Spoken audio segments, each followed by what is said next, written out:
Ini lagi Mbak nyambung Kak, apa sama kabar? ini. Baik, alhamdulillah.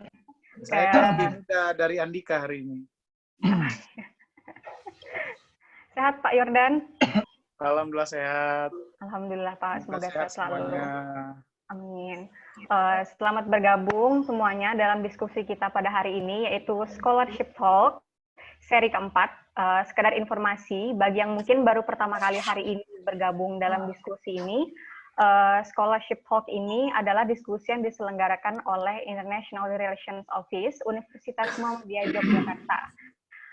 Perkenalkan, nama saya Desi Nur Cahya, biasa dipanggil Desi, selaku moderator hari ini. Sudah bergabung juga bersama kita Direktur International Relations Office, Bapak Yordan Gunawan. Thank you. Alhamdulillah. Dan pada Scholarship Talk hari ini, seri keempat, kita sudah punya dua pembicara hebat yang akan berbagi pengalamannya seputar beasiswa dan studinya di Belanda yang sedang ditempuh. Yaitu yang pertama ada Kak Andika Putra. Halo Kak Andika, selamat pagi. Halo, pagi. Sehat Kak?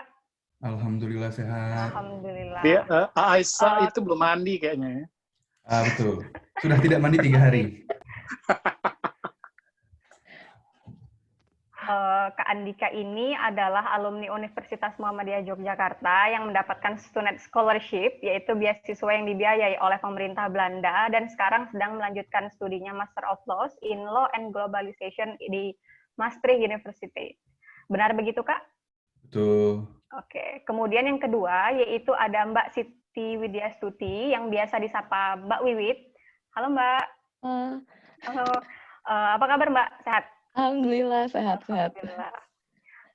Mbak Wiwit ini juga alumni Universitas Muhammadiyah Yogyakarta yang sekarang melanjutkan studinya Master of Science International Development Studies di Wageningen University and Research melalui Wageningen University Fellowship Program.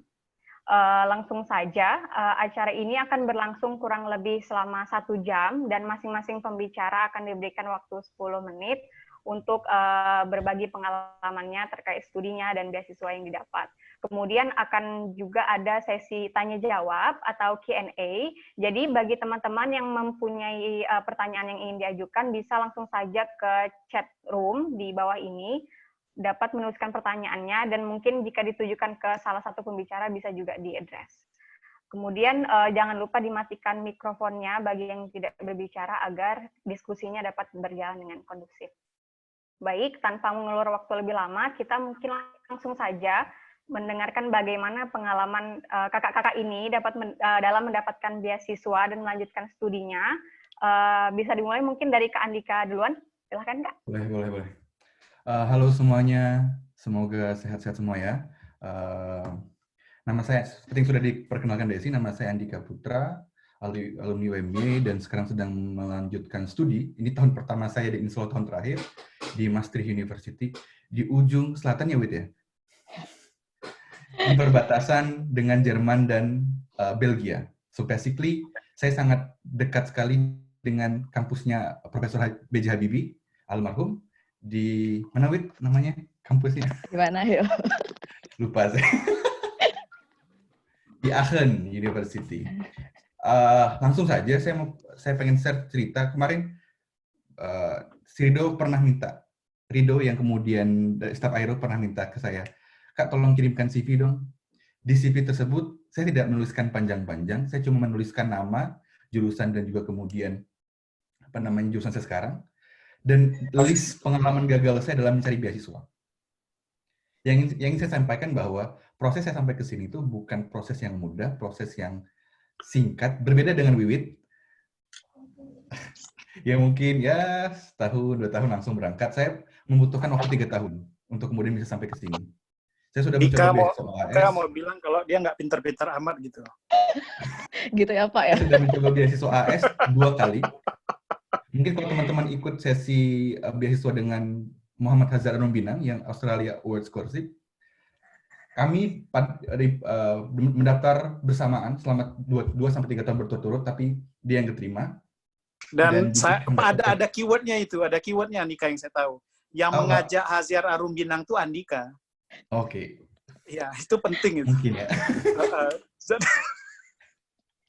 Terus kemudian saya sudah mendaftar beasiswa Chevening juga dan gagal. Intinya yang saya sampaikan adalah proses untuk sampai ke sini itu adalah proses panjang. 3 tahun saya habiskan, dan 3 tahun itu bukan kemudian saya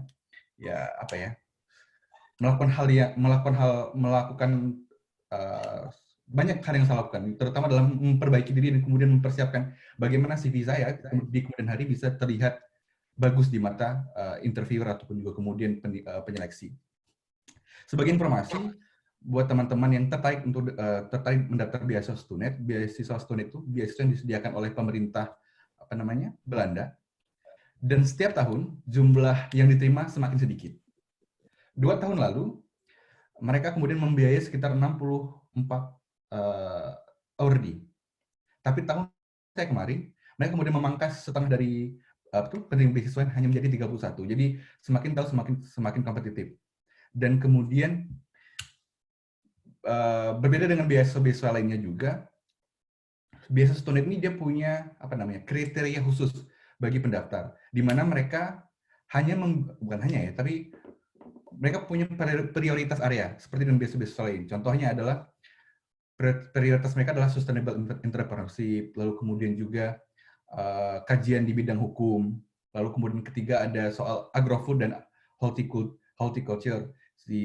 Dan banyak sekali teman-teman saya penerima award di tahun lalu, hampir sepertiganya kuliah di Wageningen University. So basically kalau teman-teman mau kemudian punya chance yang lebih tinggi diterima, mungkin harus mempertimbangkan untuk mendaftar di program agrofood atau kemudian agriculture tadi. Teman-teman Wageningen itu penerima terbanyak beasiswa Stunet. Dan kemudian yang membedakan antara Stunet dan beasiswa yang lainnya adalah Stunet itu sebelum teman-teman mendaftar beasiswa, teman-teman terlebih dahulu sudah harus dapat LOA dari kampus. Jadi biasanya kalau teman-teman lihat di beasiswa-beasiswa yang lain adalah prosesnya daftar beasiswa dulu, lalu kemudian juga setelah menerima beasiswa baru kemudian proses selanjutnya mencari kampus. Tapi kalau Stunet, sebelum teman-teman mendaftar beasiswa, teman-teman harus punya yang namanya apa yang disebut sebagai LOA, Letter of Acceptance dari kampus. Jadi basically kalau kemudian Stunet itu dibuka di bulan Maret, teman-teman seharusnya sudah memproses pendaftaran ke kampus itu sekitar bulan Desember, November, supaya chance untuk mendapatkan Letter of Acceptance itu lebih besar. Jadi karena proses untuk mendapatkan LOA itu cukup panjang ya. Terus selanjutnya terkait dengan benefit ya. Saya acak aja deh saya ngomongnya. Terkait dengan benefit, alhamdulillah Stunet itu dia sistemnya full scholarship, jadi semua biaya teman-teman akan ditanggung oleh Stunet, termasuk biaya tuition fee, lalu kemudian juga pesawat, lalu kemudian juga living cost di sini, dan biaya-biaya lainnya. Termasuk tahun lalu kami juga dibiayai sekitar seminggu untuk belajar bahasa Belanda, basic bahasa Belanda di Kedutaan Besar Belanda itu sendiri di Indonesia. Jadi teman-teman akan kemudian ketika teman-teman diterima nanti akan dikontak oleh pihak Stunet. Oke, Andika silakan persiapkan diri untuk ikut pelatihan bahasa Belanda sebulan seminggu di Kedutaan Besar, dan semua biaya ditanggung. Jadi buat teman-teman yang kemudian tinggal di luar Jabodetabek, hotel ditanggung, lalu kemudian juga tiket pesawat PP ditanggung. Ingat ya, tiket pesawat ya, bukan tiket kereta. Karena saya salah, tidak tanya, saya beli tiket kereta, terus saya pas mau reimburse, nggak bisa masuk tiket pesawat. Rugi mamang deh. Lalu kemudian, nah, yang membedakan pendaftaran Stunet dari tahun-tahun sebelumnya adalah biasanya Stunet itu menerima pendaftar dari segala macam jenis pekerjaan. Tapi per tahun ini, Stunet kemudian tidak menerima pendaftar dari perusahaan multinasional dan juga NGO internasional. Saya nggak tahu kenapa. Yang pasti teman-teman yang kemudian pernah bekerja yang sedang bekerja di perusahaan multinasional dan kemudian NGO internasional, dia chance diterimanya tidak sangat kecil dibandingkan contoh. Saya dulu sempat bekerja di pusat studi di sebuah universitas di Jogja, lalu kemudian juga saya mendaftar dan chance-nya lebih besar daripada teman-teman yang bekerja di perusahaan multinasional. Terus yang membedakan dari beasiswa yang lain juga adalah Stunet. Kalau beasiswa yang lain itu mereka meminta teman-teman punya IELTS, punya TOEFL, ya terus Stunet juga mempersyaratkan demikian. Tapi seandainya teman-teman pernah melaksanakan studi ataupun kemudian belajar di kampus yang menggunakan bahasa Inggris sebagai bahasa utama, teman-teman bisa mengajukan waiver atau kemudian tidak melampirkan dokumen TOEFL atau IELTS. Tapi syaratnya adalah teman-teman harus kemudian lulus dari program internasional dari contoh ya, kalau di Muhammadiyah Jogja itu ada namanya International Program for Law and Syariah, ada IPREL, atau kemudian kalau di UGM itu ada namanya kelas international program. Nah, teman-teman yang berasal dari program tersebut bisa kemudian tidak melampirkan sertifikat IELTS atau TOEFL, tapi lebih amannya kemudian melampirkan dokumen tersebut. Terus kemudian per 2 tahun lalu, Student juga kemudian launching program namanya Student Co-Funding. Apa itu Student Co-Funding? Student Co-Funding itu program di mana student akan memberikan teman-teman beasiswa, tapi teman-teman juga diberikan keleluasaan untuk mencari dana dari pemerintah ataupun kemudian dana pribadi. Intinya student bersama dengan beberapa universitas kemudian membuka apa itu sebagai student co-funding. Dan contoh nih, student dengan Maastricht University kerjasama dengan student, mereka bilang oke, Maastricht akan membiayai satu mahasiswa dan membebaskan tuition fee-nya, dan kemudian student akan mengcover biaya yang lain. Dan kalau kemudian teman-teman mendapatkan beasiswa dari Maastricht tersebut dan kemudian mendaftar student, chance keterima di beasiswa student akan lebih besar. Masih banyak waktu itu, Des? Atau sudah habis? Masih, Kak. Oke. Untuk prosedur pendaftarannya, per 2 tahun lalu, tahun 2018, 2017 ke bawah itu, prosedurnya di student itu sangat mudah. Pertama, mereka hanya menseleksi dokumen saja. Semua dokumen, kemudian termasuk IELTS, TOEFL, LOA, motivation letter, akan diakses oleh mereka, dan ketika teman-teman dinyatakan lulus, sudah lulus, tanpa ada proses-proses lainnya. Tapi per 2 tahun lalu, prosedur tersebut sudah berubah. Selain ada proses administrasi, di tahap selanjutnya ada yang disebut sebagai Competitive and Excellent Based Assessment. Di situ ada tes, ada psikotes, essay test, dan juga kemudian ada focus group discussion. Sebenarnya untuk yang Competitive and Excellent Based Assessment ini bukan kemudian untuk menguji seberapa pintarkah, seberapa rajinkah, seberapa cemerlangkah teman-teman, tapi mereka lebih mencoba untuk kemudian mengetahui seberapa resilientkah teman-teman. Karena proses belajar di luar negeri itu tidak mudah, dan psikotes itu kemudian untuk menunjukkan bahwa oke, anak ini sangat vulnerable, anak ini sangat rapuh, anak ini sangat gampang kena mental breakdown, dan banyak hal. Jadi ketika teman-teman di proses itu, di tahap kedua tersebut, yang dicek yang mereka pastikan adalah orang-orang ini adalah orang-orang yang kemudian mentalnya kuat, fisiknya juga kuat untuk kemudian menghadapi tamparan tugas ujian selama studi di Belanda. Terus, dan prosesnya itu cepat banget teman-teman. Jadi pendaftaran pembukaan itu ada di bulan Maret, kemudian April itu sudah second round dari proses seleksi, dan bulan Mei itu sudah pengumuman.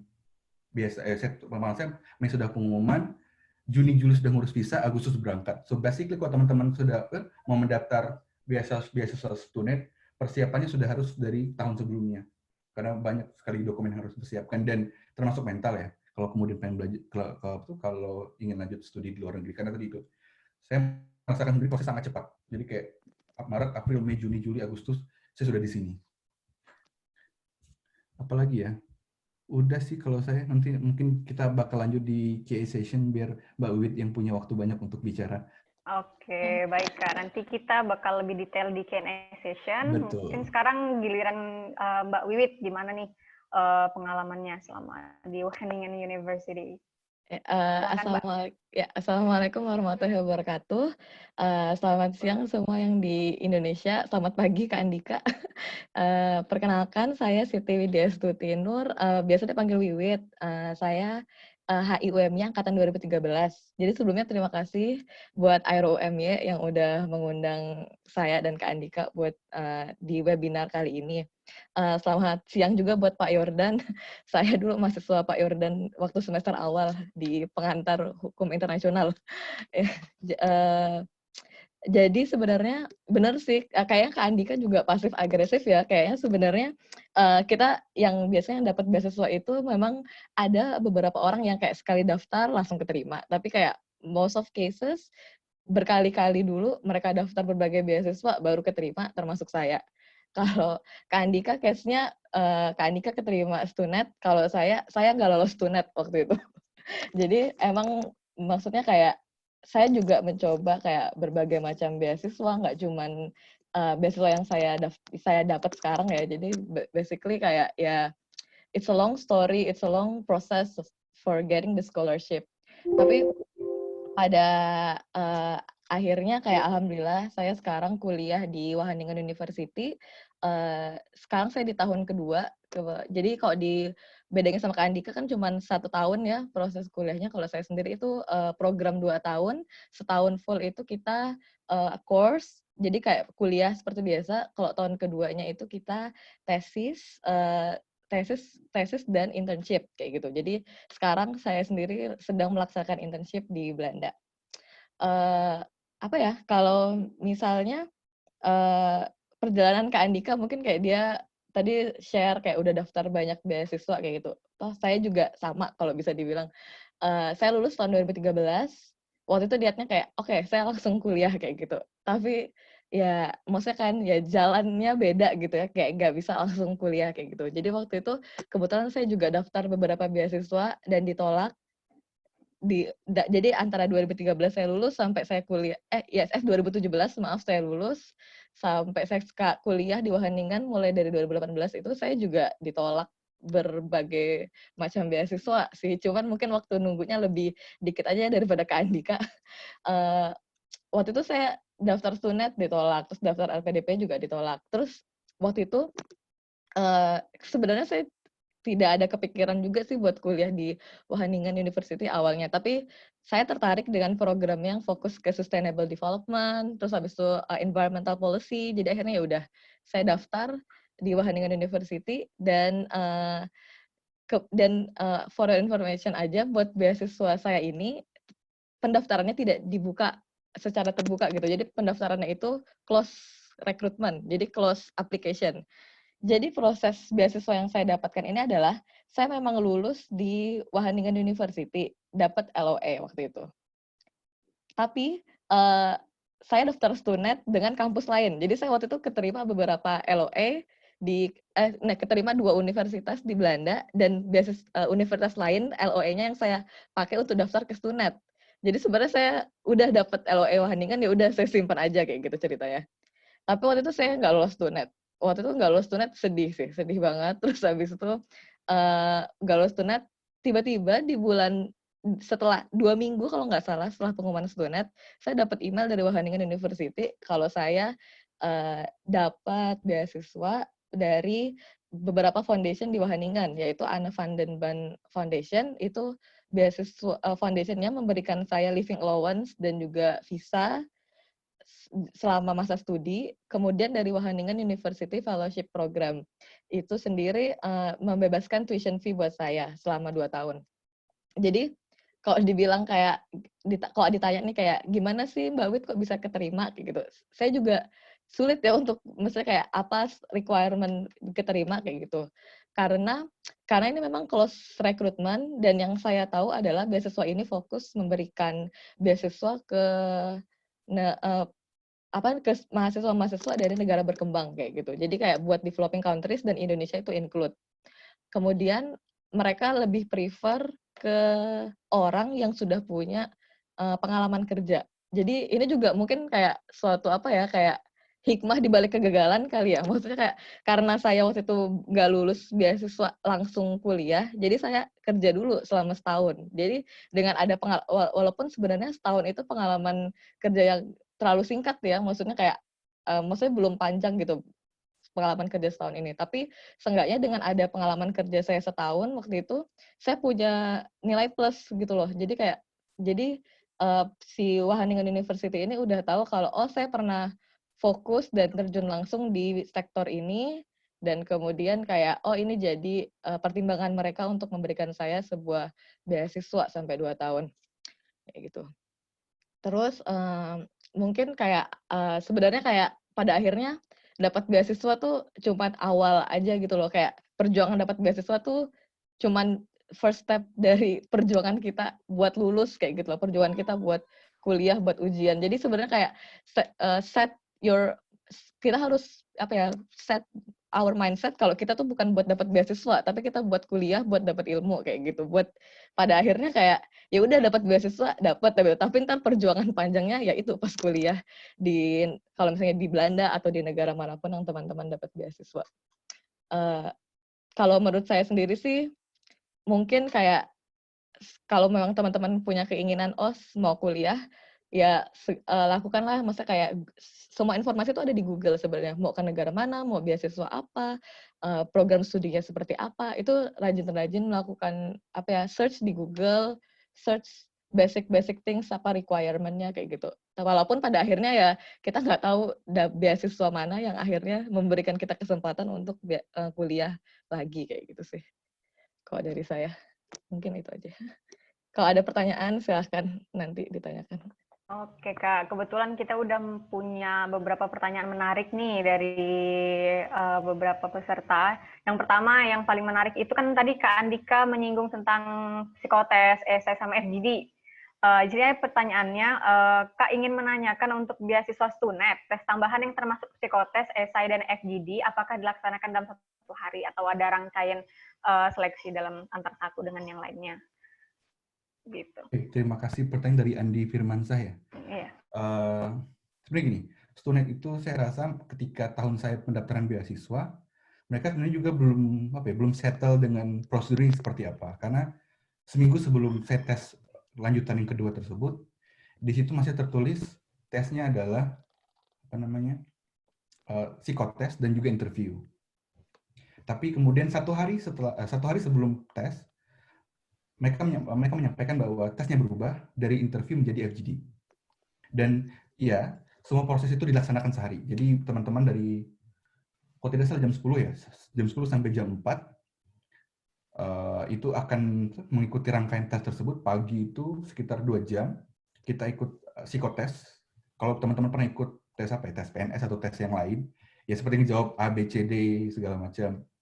Terus kemudian setengah jam itu teman-teman dikasih waktu untuk kemudian menulis sebuah esai. Esai sebenarnya mudah. Instruksi esainya adalah jelaskan tentang diri kamu. Nah, di sini teman-teman harus kemudian harus kemudian hati-hati menuliskan informasi-informasi yang akan disampaikan di esai tersebut.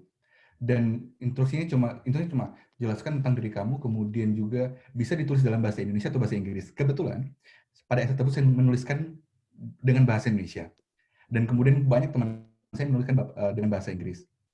Dan apa yang saya ceritakan di esai tersebut ya mostly terkait dengan kegagalan saya.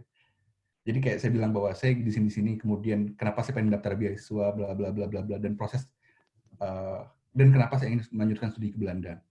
Itu esai 30 menit ya. Jadi teman-teman harus kemudian berpikir cepat, gue menulis apa nih dalam waktu 30 menit ini, dan harus turun, dan diharapkan harus turun ya, chronological order kayak jelas gitu. Biar yang baca juga enak. Terus FGD ini mostly kalau teman-teman pernah dengar teman-teman daftar LPDP, sepertinya STUNET itu kemudian mengadaptasi apa yang dilakukan oleh LPDP. Jadi kita dibagi menjadi grup kecil, kemudian di grup kecil tersebut sekitar 6 orang, kita dikasih tema. Kalau saya kemarin tema saya terkait dengan palm oil plantation dan juga forest destruction atau environmental degradation, dan kita biasa diskusi satu sama lain. Maksudnya kayak saya menyampaikan pendapat, B menyampaikan pendapat, lalu kemudian saya nggak tahu kalau LPDP, tapi di sesi tersebut kita dikasih semacam folio besar. Nah, nggak tahu saya lupa, salah satu dari tim FGD saya itu kemudian ngide gitu loh. Ini ada spidol, ini ada folio besar, ayo kita tulis idea kita terkait dengan isu tersebut, apa solusi yang bisa kita tawarkan. Dan itu ya memang rangkaian sehari banget. Jadi benar-benar prosesnya cepat, tidak memakan waktu lama. Kayak psikotes dulu, terus kemudian pengumuman, terus kemudian FGD, pengumuman nggak 1 hari full. Sudah, Des. Oke, kemudian ada pertanyaan dari Kak Adli Hasmi dan sekalian dari Kak Saparianto. Kak, mental breakdown yang dirasain di Belanda gimana sih Kak, and how to handle it? Kemudian bagaimana studi hukum di Belanda? Apakah perbedaan sistem hukumnya Kak? Dan apakah kita belajar dari awal lagi yang di sana atau melanjutkan yang ada di Indonesia? Mungkin bisa dari Mbak Wiwit? Ya, yang mental breakdown itu Mas Adli, Wit. Halo Kak Adli. Ejek, Wit. Ya, yang tadi saya bilang di awal ya, kalau misalnya dapat beasiswa itu kayak, perjuangan dapat beasiswa itu kayak struggle awal aja, tapi pada akhirnya kayak, di case saya 2 tahun di Belanda dengan penuh lika-liku kehidupan, dan musim yang nggak bagus, kayak sesuatu cobaan sendirilah buat saya. Kalau saya sendiri sih sebenarnya, kalau untuk mengatasi mental breakdown ya paling, karena kan ada juga teman-teman mahasiswa Indonesia ya kebetulan di Wageningen. Jadi kayak ya seenggaknya kayak sekedar ngobrol ataupun masak makanan Indonesia bareng-bareng tuh kayak sebenarnya udah kayak seenggaknya kayak sadar kalau kamu nggak sendirian gitu loh di luar negeri kayak gitu. Kemudian yang kedua juga kalau di masalah studi ya menurut saya sendiri profesor-profesor atau dosen-dosen di Belanda ini kayak sangat open kayak gitu loh. Jadi misal saya pernah mengerjakan esai atau report waktu itu, terus kemudian nilainya kok jelek kayak gitu, padahal saya udah usaha banget kayak gitu. Cuma salah saya apa?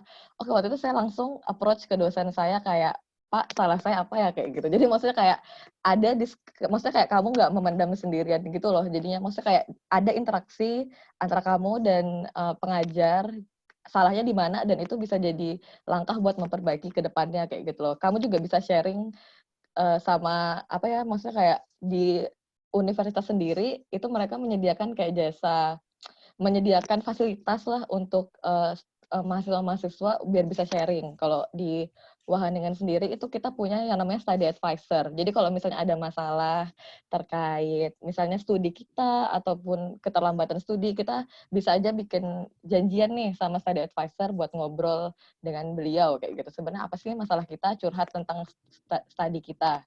Kemudian di kampus juga ada jasa psikolog ya. Jadi kalau misalnya di sini kayak kalau misalnya ada masalah gitu loh, maksudnya yang masalah baik itu yang bisa menghambat studi kita, kayak bikin aja appointment sama psikolog di kampus, insya Allah kayak mereka bisa, karena kan mereka profesional ya, jadi mereka juga tahu kayak gimana sih cara yang terbaik, mereka kasih saran cara yang terbaik untuk mengatasi mental breakdown kayak gitu. Itu pengalaman saya di Wageningen sih. Jadi kayak pada akhirnya kayak ya kita nggak sendirian gitu loh di luar negeri, itu harus ditekankan dan diingat-ingat gitu. Kalau yang hukum aku nggak bisa jawab ya, bukan anak hukum nih. Kan hukum internasional, Wit? Enggak. Mirip-mirip lah ya Kak ya. Okay. Terkait dengan mental breakdown, apa sih yang dirasain selama studi di Belanda? Apa namanya? Jadi, saya cerita pengalaman saja bahwa 3 minggu pertama saya di sini, benar-benar kayak ngerasa anjir, gue pengen balik nih. Karena masih shock banget. Makanya saya tadi bilang di penjelasan pertama saya, bahwa dari bulan Maret sampai bulan Agustus itu proses seleksi beasiswa itu cepat banget.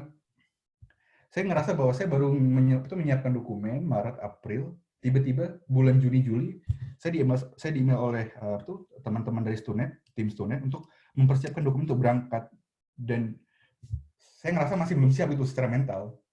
Makanya di 3 minggu pertama itu kayak ngerasa waduh, apakah saya layak untuk di sini? Satu, itu pertanyaannya yang sering muncul di otak saya. Apakah saya layak untuk ada di sini, dan kemudian mampu nggak ya saya kemudian untuk keep it up dengan apa yang dosen sampaikan segala macam. Tapi lambat laun tadi itu seperti yang Wiwit sampaikan adalah bertemu dengan teman-teman Indonesia, bertemu dengan teman-teman internasional di sini, kemudian coba sharing dengan mereka, itu akan kemudian sedikit mengurangi apa ya, kepanikan ataupun kemudian ketakutan yang dirasakan di awal-awal studi. Jadi tadi tuh apa yang saya lakukan adalah bertemu dengan teman-teman Indonesia, masak pastinya itu benar-benar jadi obat. Ya cuma hahaha doang, nggak jelas, kayak udah ngobrol-ngobrol, lupa masalah, ntar pas malam mau tidur ingat lagi. Enggak. Jadi kayak ya itu, kemudian sharing dengan mereka, gimana sih cara kamu kemudian handle masalah ini? Oh, kemudian coba kita adaptasi dan coba sesuaikan dengan konteks masalah kita. Itu yang pertama. Yang kedua, sama di kampus saya juga ada namanya study advisor, kemudian juga ada psikolog juga. Tapi sejauh ini saya belum pernah akses. Yang pernah saya akses itu adalah mungkin yang nggak tahu di Wageningen ada atau tidak. Di sini tuh setiap period kita itu ada namanya kelas psikologi.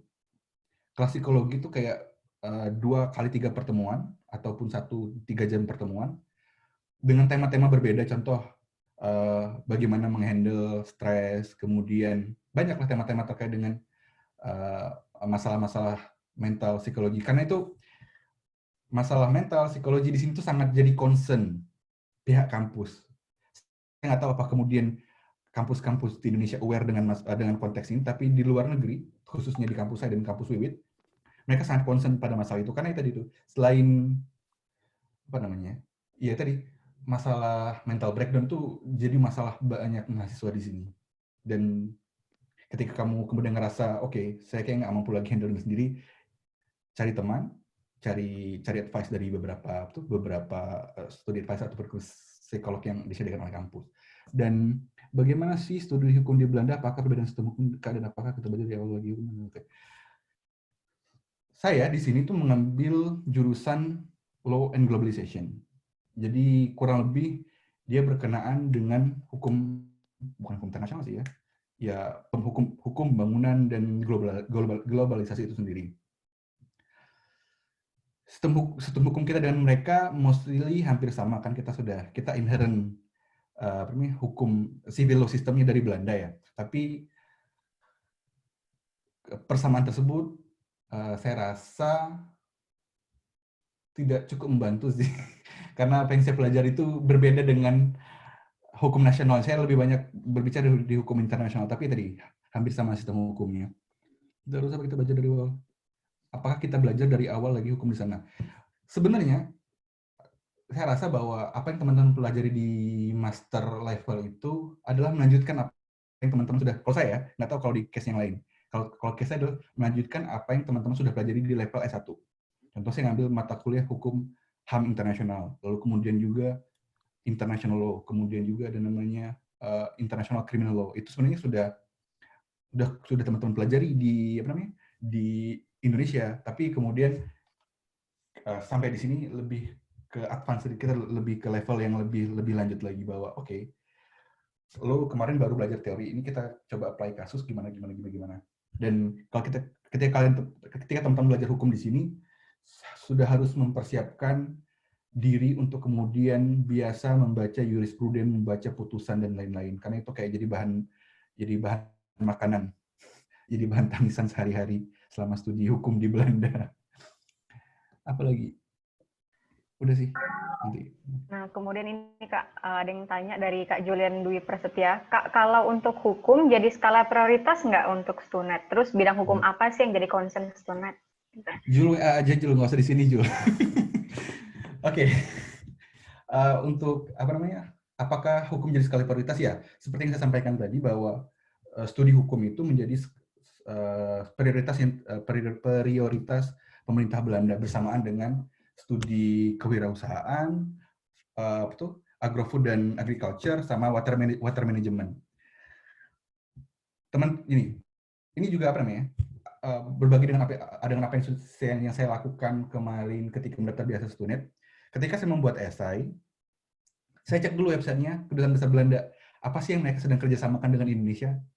Jadi saya bisa mencoba menyusup ke poin tersebut, bahwa oke, sekarang Belanda dan Indonesia sedang giat melakukan kerjasama di bidang hukum ini, dan saya akan mencoba berkontribusi seperti ini di pada bidang tersebut. Dan oke, itu berhasil sepertinya.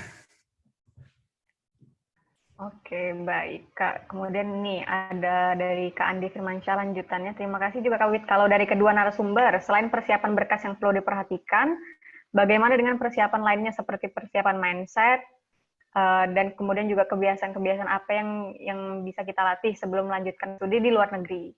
Terima kasih. Bibit deh. Aku terus duluan sih. Oke, saya apa tadi? Tuh, Mindset Kak ya? Dika. Bagaimana dengan persiapan seperti mindset, seperti yang sempat disebut Kak Wid tadi dalam kerja itu? Oke. Apa ya? Niat sih awalnya itu. Sebelum kemudian teman-teman berbicara soal mendaftar beasiswa, yang harus diperbaiki itu adalah niat dulu. Sebenarnya niat teman-teman tuh untuk lanjut studi itu apa? Pengen terlihat tadi ada juga tuh. apakah, tapi yang pasti niat itu. Saya setiap berbicara dengan siapapun yang sedang studi di luar negeri, sebelum saya mendapatkan beasiswa tersebut, niat. Kamu niat kamu apa dulu? Oke, saya pengen belajar, kemudian ketika niatnya sudah baik nih, kemudian ya insya Allah prosesnya akan baik. Dan juga mindset tadi itu. Sebenarnya kalau kita bicara mindset juga berbicara niat ya tadi. Ya tadi harus dipersiapkan juga bahwa salah satu mindset yang harus kalian teman-teman pahami bahwa change is never easy. Jadi kayak perubahan itu nggak selalu mudah.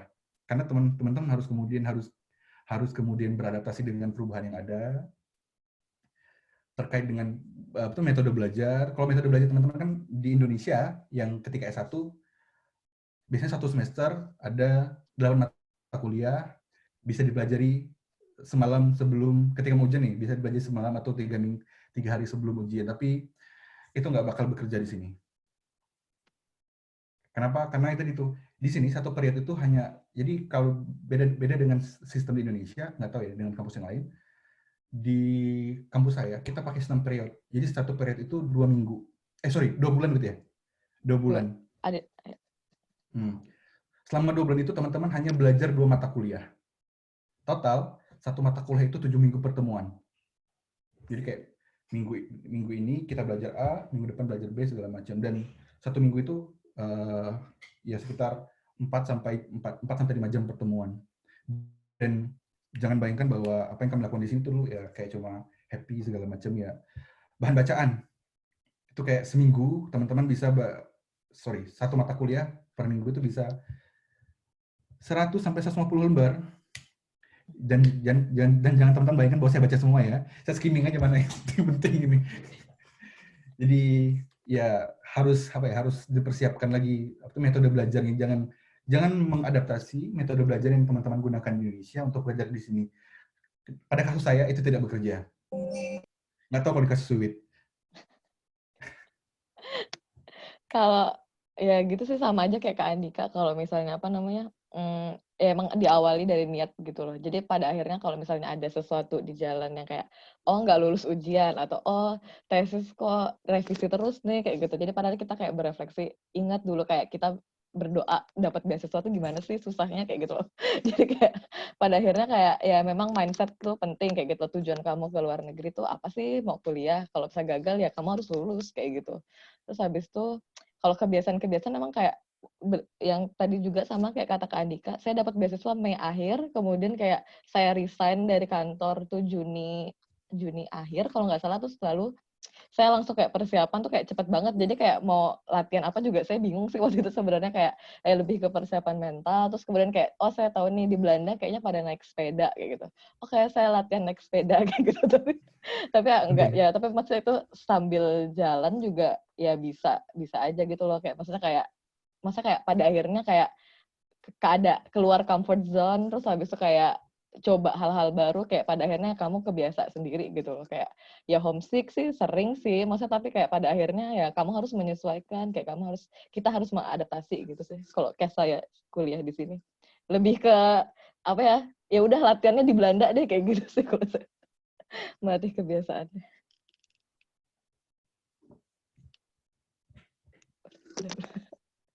Oke, baik Kak. Kemudian nih ada pertanyaan yang lebih spesifik dan agak berat dikit. Dari Kak Julian, persentase materi kuliah berapa persen perspektif praktikal dan teoritis? Eh, Silakan siapa dulu yang mau jawab. Kalau di kayak saya di Wageningen itu kita bisa akses silabus, bahkan yang bukan student pun saya rasa bisa. Jadi tinggal misalnya buka aja kayak program studi atau spesialisasinya, terus nanti langsung ada list mata kuliah yang available. Jadi maksudnya waktu itu sebelum saya kuliah pun saya udah coba-coba nyari ini mata kuliah apa yang akan saya dapat kayak gitu. Di situ udah kelihatan berapa persen kalau dalam case saya di apa ya, mungkin lebih more or less political studies, itu udah jelas kayak ada mata kuliah yang memang kelas berapa kali, terus group works. Di Belanda tuh kayaknya sering banget group works, kerja kelompok ya. Kayak udah setiap hari tuh pasti ada kerja kelompok kayak. Jadi ada persentase kerja kelompok, tugas group works itu berapa persen, terus kemudian ada presentasi berapa persen misalnya. Terus ada juga mata kuliah yang memang offer practical studies. Kayak contohnya saya itu ada mata kuliah kayak policy dan agenda setting. Jadi kayak di situ kita role play jadi negara atau role play jadi NGO kayak gitu, itu full praktikal. Jadi pada akhirnya cek silabus, program studi, cek mata kuliahnya di situ udah jelas kok. Maksudnya kayak bahkan mereka transparan banget, kayak misalnya nilai exam 30% misalnya kayak gitu dari sejumlah mata kuliah. Jadi kalau menurut saya tinggal dicek aja program studinya, terus mata kuliahnya dicek satu-satu gitu.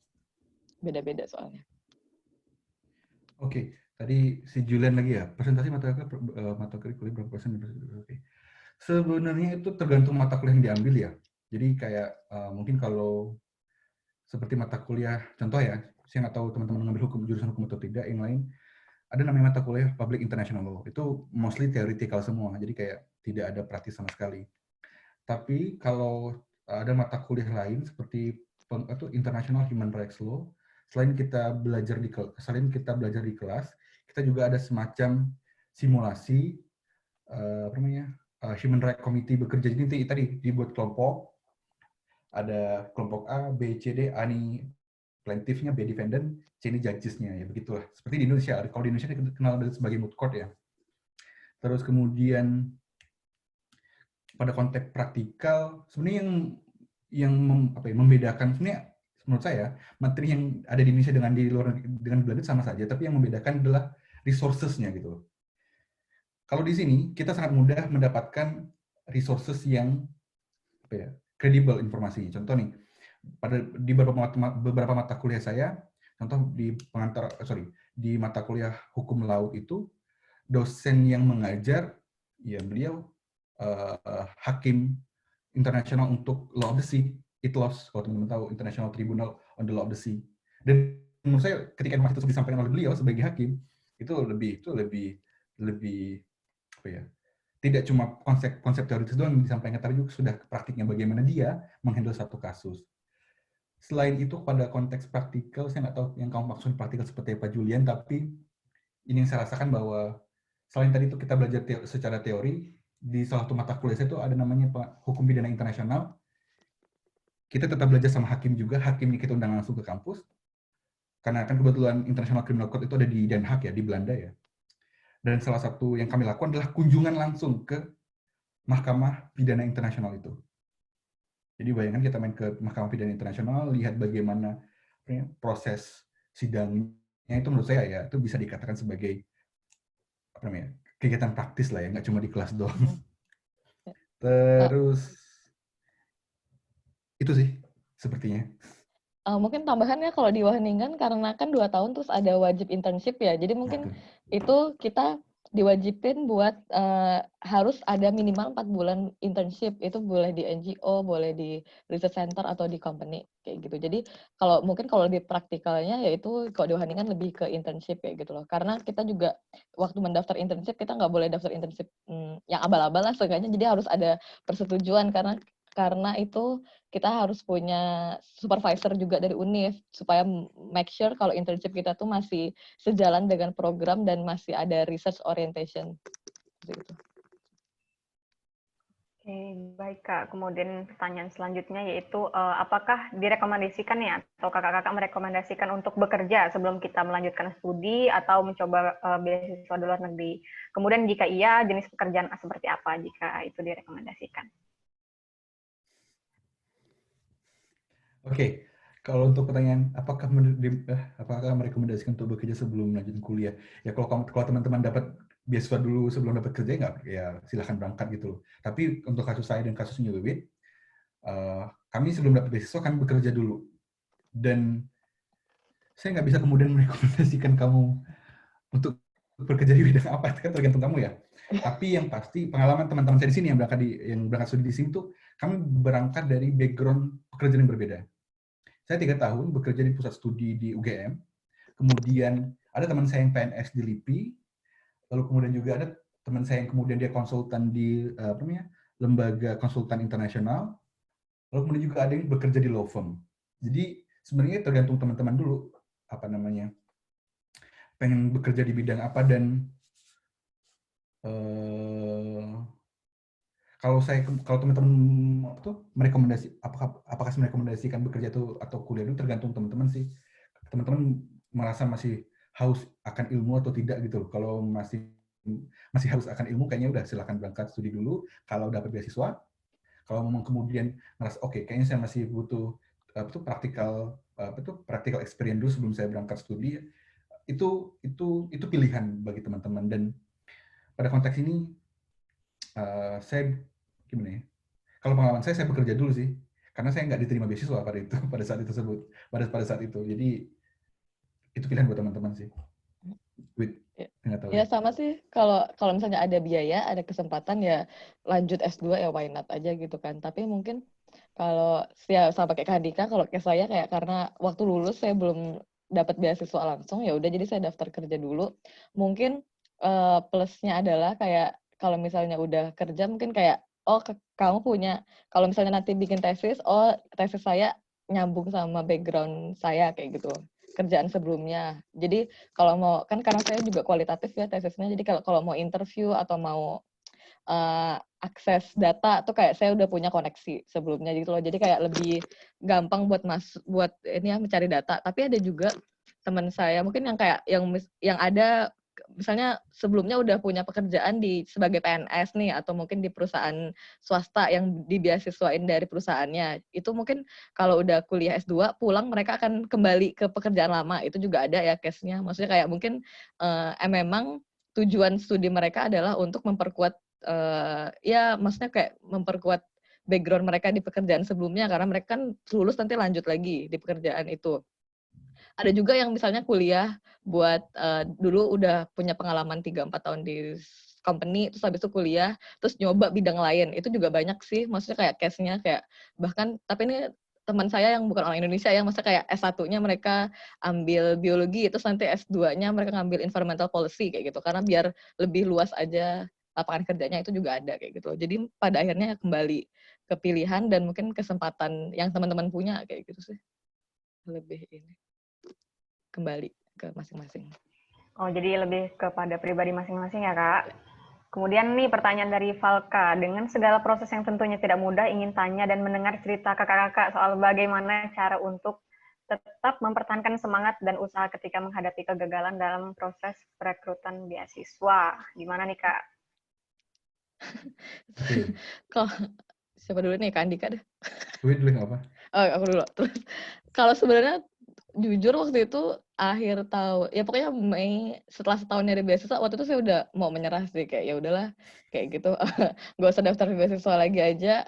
Terus habis itu kayak waktu itu kuliah sambil kerja aja waktu itu, udah kepikiran kayak gitu. Terus habis itu kayak, tapi tetap waktu itu udah sampai di tahap yang itu sih kalau di saya sendiri kayak gitu. Terus tapi pada akhirnya kayak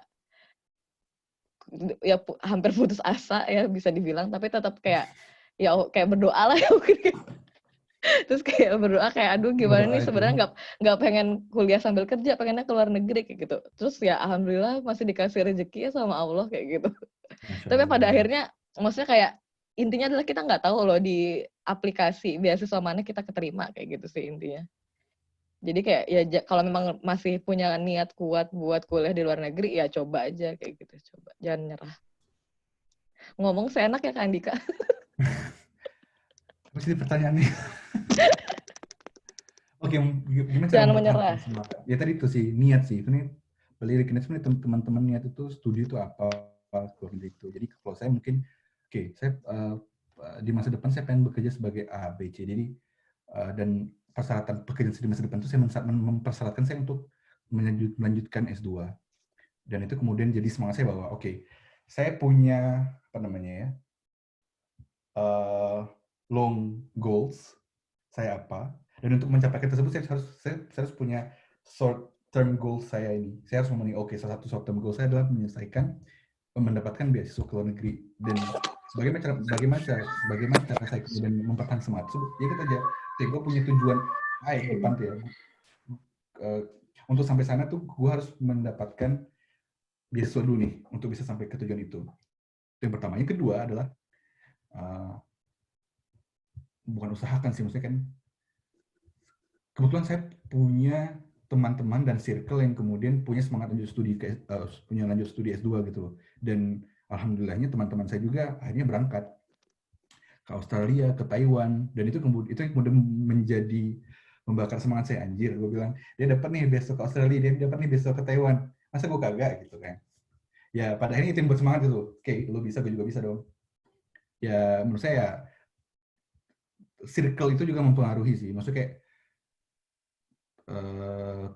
di mana teman-teman kemudian tumbuh di situ, kemudian semangatnya mungkin ada yang pasti circle itu akan mempengaruhi bagaimana perspektif teman-teman melihat case by case. Jadi kayak contoh saya adalah ya tadi tuh mereka berangkat S2, saya juga harus berangkat S2 dong. Dan itu menambah semangat saya. Oke, gue bakal kejar lo. Tapi bukan dalam konteks kompetisi ya, lebih kepada ayo dong kejar gue gitu. Teman intinya, circle penting. Dades. Oke Kak. Kemudian pertanyaan selanjutnya terkait tips cara mencari beasiswa yang kredibel selain Stunet nih, apakah ada pertimbangan dalam memilih jenis beasiswanya atau tidak? Oke, saya bukan kamu yang memilih beasiswa, tapi beasiswa yang milih kamu. Tipsnya adalah udah coba apply semua beasiswa. Ada beasiswa yang buka apa aja, beasiswa Stunet, Chevening, AAS, LPDP, ya tadi. Apply semua beasiswa tersebut karena nggak tahu pintu mana yang bakal terbuka buat kamu.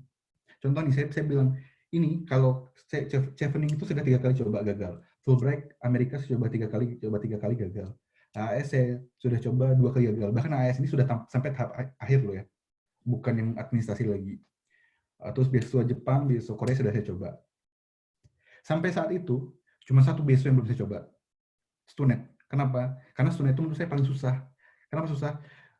Yang lain kan kita daftar beasiswa dulu baru daftar kampus. Lah Stunet minta dapat surat keterima dulu baru lu daftar beasiswa. Akhirnya dengan sisa IELTS saya yang akan berakhir pada bulan Juni waktu itu. Jadi kayak itu memang IELTS saya sudah lama sekali tidak terpakai dan tidak berhasil saya gunakan. Saya gunakan untuk mendaftar kampus dan mendaftar beasiswa, dan itu yang terbuka buat saya. Dan itu pertama kali saya daftar beasiswa Stunet. Percobaan pertama untuk Stunet ya. Untuk yang lain udah kayak botak-botak kepala saya daftar. Jadi kayak ya tadi coba sebanyak mungkin, mana yang kita nggak tahu besok mana yang bakal terima kamu. Udah sih. Sama sih, kalau kayak ya pada akhirnya kayak mungkin bisa saat nyoba berbagai beasiswa juga kayak misalnya dicocokin gitu loh. Maksudnya kayak background kamu, interest kamu dengan kampus itu, dengan program studi di kampus, atau dengan prioritas negara itu, kayak kerjasama misalnya Indonesia Belanda. Kayak misalnya waktu daftar di Wageningen nih udah tau kan kampusnya itu kayak lebih ke agriculture, lebih ke sustainable development. Kayak oke, kalau misalnya nanti daftar harus menyesuaikan dengan profil kampus, dengan profil kerjasama Indonesia Belanda kayak gitu. Jadi pada akhirnya ya gitu daftar semua sih. Kalau itu semangat aja. Jadi intinya yang penting coba semua ya Kak, jangan pantang menyerah dulu. Tapi betul ketahui tadi bahwa kita coba, tapi lagi strategi tadi itu bahwa kita harus menyesuaikan. Oke, beasiswa ini, contoh ya, kalau Chevening itu kan dia mengutamakan yang bakal jadi future leader ya. Saya nggak tahu gimana kriteria future leader seperti apa. Terus kemudian Stunet itu dia mencari orang-orang yang kemudian sudah punya background pekerjaan tertentu yang kemudian dia bisa berkontribusi di bidang tersebut. Dan ya tadi harus menyesuaikan profil tadi. Saya agak lupa tadi yang benar kata Wid. Harus menyesuaikan profil kamu dengan profil penerima beasiswa. Dan untuk bagaimana mencocokkan profil kamu dan penerima beasiswa adalah melalui program studi yang bakal kamu ambil ketika master nanti. Thank you, Wid. Itu keren banget pertanyaan. Apa ini? Oke, ini untuk scholarship talk selanjutnya. Jadi untuk teman-teman, jangan lupa untuk bergabung di Next Scholarship Talk Series 5. Gitu. Baik, tidak terasa udah hampir 1 jam, 5 menit lagi, 1 jam kita dalam diskusi Scholarship Talk Series keempat. Yang seru banget. Yang jelas pengalamannya untuk Kak Andika, untuk Mbak Wiwit, sangat-sangat berharga untuk dibagi, sangat-sangat menarik, apalagi ini berbicara tentang beasiswa, di mana hampir semua orang, siapa sih yang nggak mau dapat beasiswa di sini gitu kan ya. Terima kasih banyak untuk Kak Andika dan Kak Wiwit. Hal yang paling utama dan pertama yang penting jangan lelah untuk mencoba. Kemudian jangan juga lupa untuk strategi, bukan benar begitu Kak?